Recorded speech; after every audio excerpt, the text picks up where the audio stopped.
Assalamualaikum warahmatullahi wabarakatuh. Perkenalkan, nama saya Gufran, Stambuk B201-19058. Saya merupakan salah satu mahasiswa di jurusan Sosiologi, Fakultas Ilmu Sosial dan Ilmu Politik di Universitas Tadulako. Oke, teman-teman, pada kali ini saya akan bahas terkait dengan salah satu mata kuliah, yaitu mata kuliah Sosiologi Kependudukan. Nah, dalam Sosiologi Kependudukan kita akan membahas terkait dengan mobilitas sosial. Oke. Nah, di dalam buku T. Widodo ini Ricard mengatakan mobilitas sosial ini merujuk pada pergeseran individu atau kelompok dari posisi sosial ke yang lain dalam stratifikasi sosial. Sedangkan menurut Ida Bagus Mantra kan antara mobilitas sosial horizontal dan vertikal. Nah, kajian demografi mobilitas horizontal ini diartikan sebagai pergeseran individu pada tingkat status yang sederajat ke status peran yang lain yang berbeda. Nah, misalnya buruh tani pindah menjadi buruh bangunan. Nah, profesi guru besar menjadi profesi dokter. Sedangkan mobilitas vertikal ini dibatasi pergeseran individu baik naik maupun turun atas status sosial secara hierarki. Nah, misalnya buruh pabrik menjadi sekretaris majikan atau manajer administrasi. Itu kalau dalam secara vertikalnya. Oke, kita lanjut. Nah, ini Eliseo di Guzman 1980. Nah, membedakan bentuk mobilitas sosial ke dalam mobilitas integrasional, pattern in integrational mobility. Dalam mobilitas integrasional, pattern of intergenerasional. Nah, mobilitas intergenerasi ini mendeskripsikan pergeseran status orang tua dengan status sosial anak. Masyarakat tradisional didesain status sosial orang tua akan diikuti atau dikonsekuensikannya kepada status sosial anak sama terhadap orang tua. Nah, orang tuanya petani, anaknya pun ikut menjadi petani. Nah, orang tuanya seorang pedagang, itu konsekuensinya anaknya pun menjadi pedagang. Nah, kondisi ini telah berubah sebagai dampak dari perkembangan iptek sosial, ekonomi, dan budaya. Nah, oke. Mobilitas intergenerasi ini dibatasi pergeseran naik turun individu dari jabatan yang ditekuni ke jabatan lain tanpa memperhatikan jabatan orang tuanya. Nah, dalam masyarakat modern telah dikemukakan bahwa memungkinkan individu bergeser naik turun horizontal dalam jabatan atau pekerjaan. Bisa juga terjadi beberapa jenis pekerjaan cenderung ini mengalami pergeseran cepat dan jenis pekerjaan cenderung bergeser lambat. Oke, nah, konsep dasar migrasi. Nah, Ravenstein ini pertama kali yang mempelajari imigrasi pada tahun 1885. Nah, sejak itu literatur tentang migrasi itu makin meluas sebagai bagian kependudukan Konsinki dan Prothero pada 1975. Ini mendefinisikan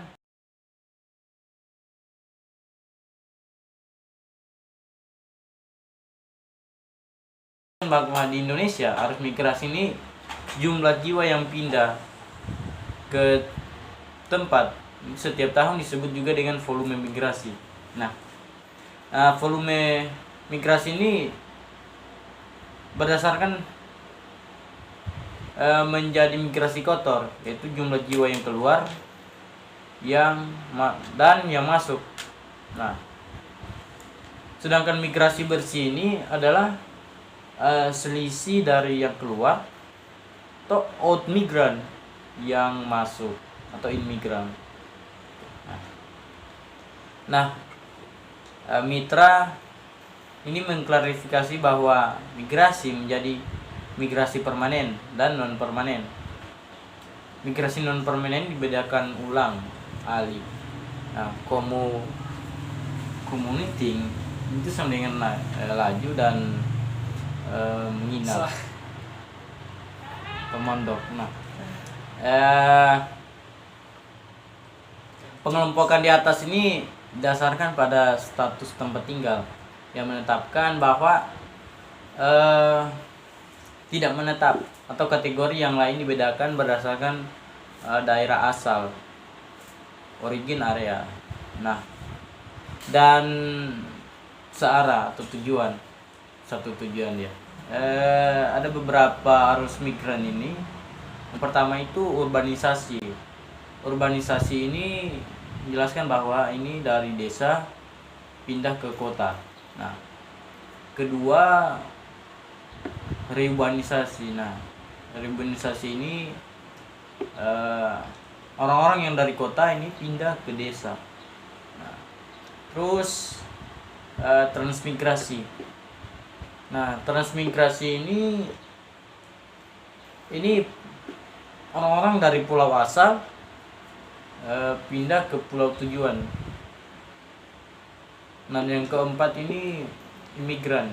Nah, imigran ini dari negara asal ke negara tujuan. Nah, migrasi ini merupakan istilah konsep umum tentang perpindahan secara geografis. Nah, masyarakat mungkin maju akan ditunjukkan dengan semakin cepatnya migrasi. Urbanisasi menjadi bentuk migrasi yang sangat mencolok ke negara berkembang. Ini disebabkan pembangunan di segala bidang, khususnya di perekonomian baru dan dipusatkan ke perkotaan, sehingga merangsang penduduk pindah ke kota. Nah, teori migrasi ini bermaksud menjelaskan secara teoritis. Artinya dari fenomena empiris ini ditarik kesimpulan yang bersifat general dan dapat diuji ulang. Di bawah ini ada beberapa teori yang dikemukakan oleh para ahli tentang penemuan teori migrasi. Yang pertama ini Lee Everett 1976, Theory of Migration. Clifford Lauren 1990. Nah, dia mengatakan bahwa faktor-faktor yang menentukan migrasi ini meliputi pertama ini faktor yang terikat di daerah asal. Nah, yang kedua faktor yang terkait di daerah tujuan. Nah, dan yang ketiga ini faktor intervensi rintangan. Nah, dan yang terakhir faktor personal. Yang kedua ini ada seorang ahli Gandale Nancy dan Avery Guist. Dia mengatakan bahwa teori keputusan pindah orang dipengaruhi oleh beberapa variabel. Nah, sini dia mengatakan bahwa yang pertama itu dipengaruhi oleh karakter individu atau dari kelompok. Tuh.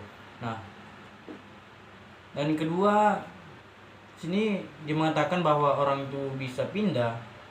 Keputusan pindah itu dipengaruhi oleh karakter lokasi. Nah, misal di rumah, lingkungan kerja, wilayah, dan seterusnya. Nah, di yang ketiga ini dia mengatakan bahwa ikatan sosial. Nah, ikatan sosial pun bisa mempengaruhi seseorang bisa memutuskan pindah dari tempatnya. Nah, yang keempat ini dia memutuskan ini kepuasan relatif. Nah, kepuasan relatif pun dapat mempengaruhi orang. Nah, yang terakhir ini pertimbangan untuk pindah. Nah, keputusan orang untuk pindah ini masuk juga ternyata pertimbangan orang dalam memutuskan untuk pindah. Nah, oke. Nah, individu dalam mengambil keputusan pindah ini tempat tinggal, dia menilai secara subjektif variabel karakteristik lokasi tempat tinggal. Nah, keluarga, ikatan sosial, hasilnya berupa kepuasan atau kurang puas dalam dirinya atas tempat tinggal asal. Nah, kemudian mempertimbangkan pindah tempat atau tidak. Nah, variabel karakteristik individu atau rumah tangga ini, karakter lokasi dan keterkaitan sosial menjadi variabel dominan terhadap keputusan migrasi.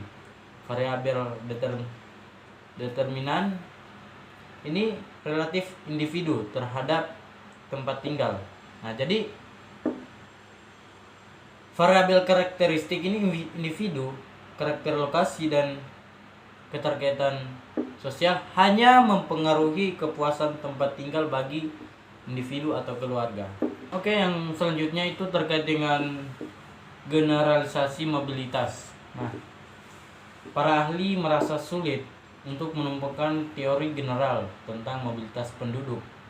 Memang teori Lee dan Nancy yang disebutkan di awal tadi ini tidak mungkin dibuat teori general tentang mobilitas, terutama migrasi. Hambatannya yang menghadapi adalah faktor individual manusia. Oke. Nah, usaha memperoleh generalisasi ini, teori tidak perlu sampai pada hukum-hukum sosial yang abadi.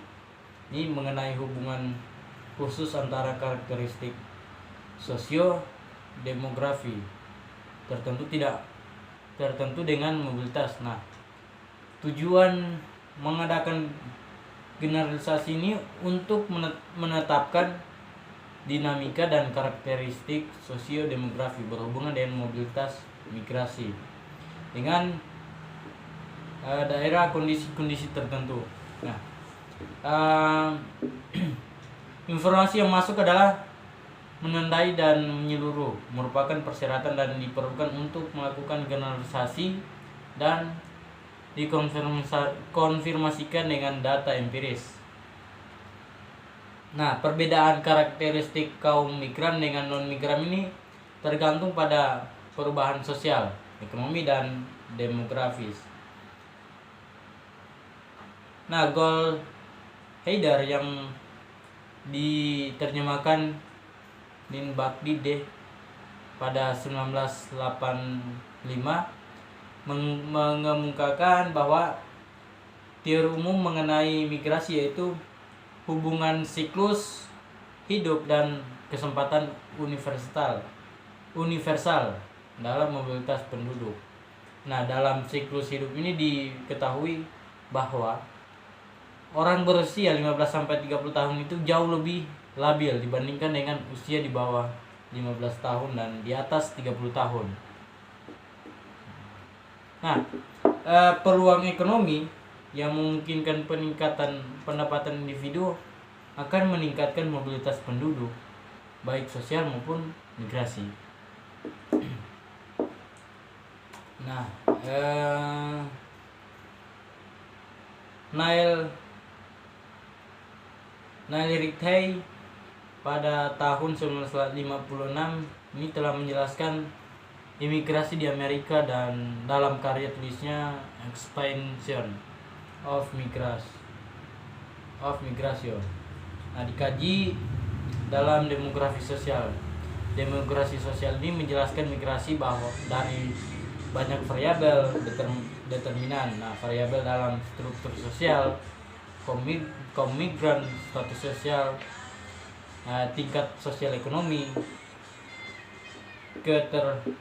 kekerabatan, ikatan sosial, dan minoritas. Nah, variabel determinan migran di Amerika dapat dijadikan acuan dalam menjelaskan migran di negara lain atau migran di Indonesia. Bila keterkaitan antara variabel determinan migran di atas dapat teruji secara empiris dengan benar, maka diperoleh teori general migrasi. Nah, teori general ini paling tidak memberikan hasanah sosiologi kependudukan sebagai ilmu dan memberikan implikasi dalam menentukan kebijakan dan mobilitas penduduk sebagai teori dalam ilmu. Nah, teori general ini dapat diuji ulang secara empiris dan mendapatkan validitas dan rehabilitas secara rasional empiris. Nah, sejak abad ke-19, teori sosiologi ini yang digunakan untuk mencari hubungan ini pertumbuhan penduduk dengan perkembangan masyarakat. Ada beberapa ahli yang memberikan sumbangan teori kependudukan antara lain ini Comte dan Durkheim. Nah. Oke teman-teman, sekian penjelasan saya terkait dengan mobilitas sosial. Sekian, saya wabillahi taufiq wal hidayah. Wassalamualaikum warahmatullahi wabarakatuh.